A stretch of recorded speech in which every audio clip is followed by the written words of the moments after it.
नमस्कार दोस्तों, आज इस वीडियो के अंदर मैं आपको एक नया एपिसोड लेके आया हूं लीगल प्रैक्टिकल सीरीज के अंदर। आई होप आपको ये बहुत ज्यादा एफिशिएंट लग रही होंगी। जिन बच्चों ने या जिन लोगों ने मेरा जो है एपिसोड नंबर 1 नहीं देखा है, आप उसको जरूर देखिएगा। उसको आपको बहुत अच्छी एक प्रैक्टिकल नॉलेज जरूर मिलेगी। तो आज इस वीडियो के अंदर मैं आपको एक नया टॉपिक समझाऊंगा। सबसे पहले मैं आपको क्लैरिफाई कर देता हूं कि आपकी लाइफ बहुत ज्यादा ईजी करने के लिए, लिटिगेशन के अंदर अंडरस्टैंडिंग बढ़ाने के लिए मैं आप लोगों के लिए एक पार्ट ऑफ इंटर्नशिप के तौर पे लेके आया हूं कि जो लोग इंटर्नशिप पे जाते हैं लेकिन उनको अपने सीनियर से कुछ सीखने को नहीं मिलता, जो हमारे लॉ इंटर्न्स होते हैं, ये लॉ ग्रेजुएट्स होते हैं, इनफैक्ट जो एडवोकेट्स होते हैं, जिनके मन में एक्सपेक्टेशंस होती हैं कि यार हमारा जो सीनियर वकील है ना, हमारे को वो कुछ सिखाएगा, तो उनके पार्ट को पूरा करने के लिए मैं आपको पूरा का पूरा दिन रात लेके मैं आपके लिए, देखिए ये जो चार्ट्स होती हैं ये मैं प्रिपेयर करता हूं ताकि आपकी जो लाइफ ईजी हो जाए। आपको हर पूरे के पूरे लिटिगेशन के अंदर में आपको सारे टॉपिक्स देखने को मिलेंगे। ये आपको मैं हर चीज़ इस चार्ट की मदद से बिल्कुल क्विक तरीके से आपको मैं सारी चीज़ें एक्सप्लेन करता रहूँगा ताकि आपको ना कोर्ट का जो प्रोसीजर होता है उसको समझने में आसानी रहे। इसी वजह से आज एक मुद्दा हमारे सामने मैं डिस्कस करूँगा आपको एक प्रैक्टिकल नॉलेज और देने के लिए, आपको एक अच्छा एडवोकेट बनने के लिए। सबसे पहली बात आप याद रखिएगा, section number 8 of Indian penal code आपको पता होना चाहिए, जो एक छोटी सी बात कहता है कि अगर पूरे के पूरे आईपीसी के अंदर, यानी कि पूरे के पूरे कानूनी अपराध के अंदर कहीं पे भी वर्ड यूज करा हुआ है ही, तो ही को हम प्रोनाउंस करेंगे किस शब्द के अंदर? शी के अंदर भी। तो यहां यानी कि कहने का मतलब यह है कि अगर कहीं पे अपराधी जो है, एक्यूज जो है, वो हमारा मेल पर्सन होगा तो अपराधी को हम फीमेल पर्सन के अंदर भी इंक्लूड करेंगे। जैसे कि आप लोग जानते होंगे कोर्ट की प्रोसीडिंग्स चालू कैसे होती है, केस चढ़ता कैसे है, पहले मैं आपको वो क्लैरिफाई कर देता हूं। सबसे पहली बात आती है कि भाई सबसे पहले एफआईआर दर्ज होती है, या पुलिस के पास आप अपनी एफआईआर दर्ज कराने के लिए इंफॉर्मेशन आप देते हो कि भाई मेरे साथ जो है कॉग्निजेबल ऑफेंस हुआ है। पहली बात, अगर आप पुलिस के पास डायरेक्ट नहीं जा रहे, अगर आप मैजिस्ट्रेट साहब के पास जा रहे हो कंप्लेंट लेके, वो भी एक जरिया होता है अपना केस चालू करने के लिए। या फिर तीसरी बात, मैजिस्ट्रेट साहब को अगर इंफॉर्मेशन मिलती है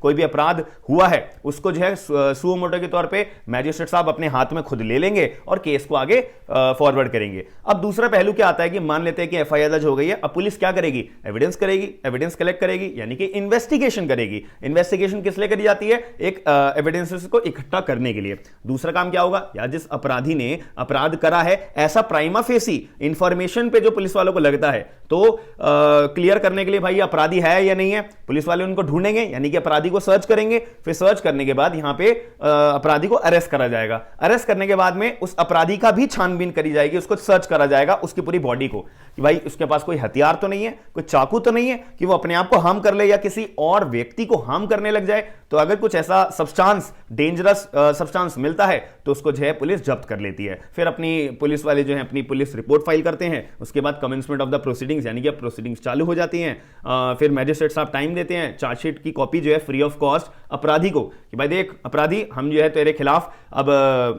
केस चालू कर रहे हैं, तो ये ले copy free of cost chargesheet की जो पुलिस ने तेरे खिलाफ फाइल करी है। अब इस केस के अंदर आपको ध्यान देने वाली बात क्या है? यहां पे छोटी सी बात यहां पे समझ में आपको आनी चाहिए कि जो पुलिस होती है ना, वो जब पुलिस की चार्जशीट जो फाइल करी गई है कोर्ट के अंदर और जो अपराधी को मिलती है, वो किससे मिलती है? क्योंकि जब नेक्स्ट डेट ऑफ हियरिंग होती है ना, वहां पे अपराधी को क्या लगाया जाता है? चार्ज। यानी कि मैजिस्ट्रेट साहब आप खुले तौर पे बताते हैं कि भाई तेरे खिलाफ ये चार्ज है, फिर यहाँ पे एविडेंसेस आते हैं, फिर हमें जजमेंट पास हो जाता है। बट यहाँ पे मुद्दे की बात क्या है? मुद्दे की बात यहाँ पे ये है कि अभी जो है रिसेंटली मुंबई का एक मेट्रोपॉलिटन मैजिस्ट्रेट की कोर्ट है, ठीक है। अब उस कोर्ट के अंदर जो है एक मुद्दा, यानी कि एक एफआईआर दर्ज हुई है under section number 354 of the Indian penal code, जो बहुत अच्छे से आप लोग जानते होंगे कि अगर कोई भी व्यक्ति जो है किसी महिला की मोडेस्टी, यानी कि लज्जा को भंग करता है, मोडेस्टी ऑफ द वुमेन करता है, तो यहां पे जैसे कि महिला को गाली गलौज करना या महिला के साथ कुछ ऐसी एक्टिविटी करना जिससे पूरे समाज में उस महिला की जो है लज्जा भंग हो जाती है। अब इस सिचुएशन में यहां पे सेक्शन 354 ऑफ आईपीसी का अपराध बनता है। यहां पे आप ये याद रखिएगा, हमारा जो सेक्शन 354 है ना,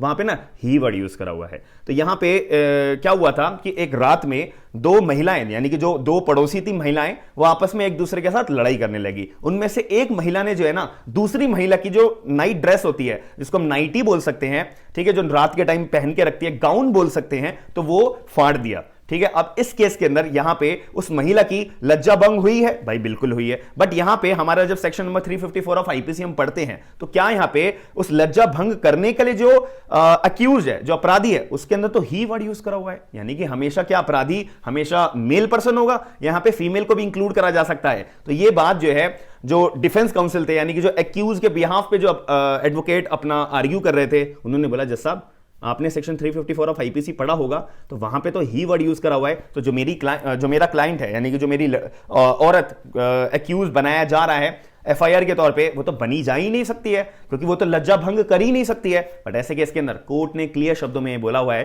under section number 354 of IPC, section number 8 यहां पे अप्लाई होता है आईपीसी का, जहां पे क्लियर तौर पे बोला हुआ है कि ही के अंदर शी भी इंक्लूड होगा। तो यानी कि अगर कोई लड़का यानी कि कोई मेल पर्सन यानी कि कोई लड़की कोई फीमेल पर्सन अगर किसी महिला की लज्जा भंग करती है तो यहां पे जो है अंडर सेक्शन नंबर 354 की आईपीसी की धारा लगा के उसको अंदर करा जा सकता है। हालांकि जो है हमारे करंट केस के अंदर जो महिला एक्यूज है जिसने नाइटी ऐसे मिसबिहेव करा था दूसरी महिला के साथ में, वो एक 3 बच्चों की मां भी कहलाई जा रही है। इसी वजह से यहां पे कोर्ट ने उस महिला को अपराधी माना, बट थोड़ा सा लीनियंट रहते हुए उस महिला के ऊपर जो है 1 साल की सजा लगा दी गई है, कम से कम जो सजा होती है हमारे 354 ऑफ आईपीसी के अंदर। अब ये इंफॉर्मेशन जानने के बाद आपको कुछ एक माइंड में सेटअप हुआ कि हमारा जो केस चढ़ता है वहां से लेके जब जजमेंट आने तक, वहां तक अगर आप लोग चाहोगे और मैं आपके लिए चार्ट्स बनाता रहूंगा, पूरी मेहनत करूंगा ताकि मैं एज अ इंटर्नशिप के तौर पे आप मान लीजिए, लीगल प्रैक्टिकल सीरीज के तौर पे मान लीजिए, जो भी आपके कोर्ट के प्रोसीजर्स को याद रखने के लिए आपको जो जरूरी होगा वो मैं आपको पूरी कंप्लीट डिटेल्स इस वीडियो के अंदर प्रोवाइड कराऊंगा।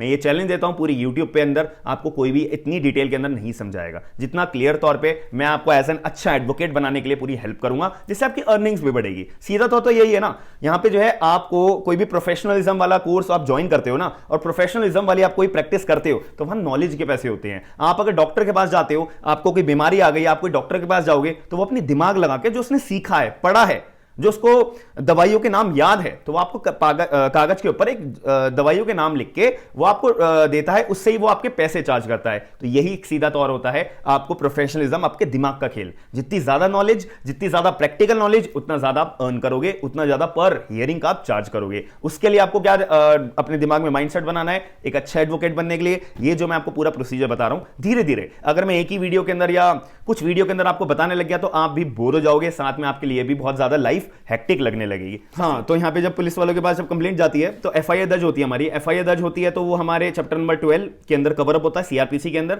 और सेक्शन नंबर 154 से लेकर 176 तक जो कवर अप होती है। अब इसके अंदर जब पुलिस वाले अपराधी को अरेस्ट करना है तो उसके लिए सर्च करेंगे, सर्च करने के लिए सेक्शन नंबर 47 पिक्चर में आता है। फिर इसके बाद जब अरेस्ट कर लेते हैं तो एक नया चैप्टर पूरा होता है, चैप्टर नंबर 5 सेक्शन नंबर 41 से लेके जो हमारा सेक्शन नंबर 60A तक कवर अप होता है। ये सारी चीजें आपको ना बेसिक टिप्स पे रटी जानी चाहिए, बट आप लोग मुझ पर भरोसा रखिएगा, ये चीजें मैं आपको ऑलरेडी बहुत अच्छे तरीके से रटवा दूंगा, बिल्कुल एक एक चीज। तो अभी मैंने आपको क्या चीज बताई है, आपको चैप्टर नंबर 12 पूरा अपना कॉन्शियसली जो है सीआरपीसी ओपन अप करके देखना है, सेक्शन नंबर 354 ऑफ आईपीसी देखना है, सेक्शन नंबर आपको 8 ऑफ आईपीसी देखना है। बात खत्म।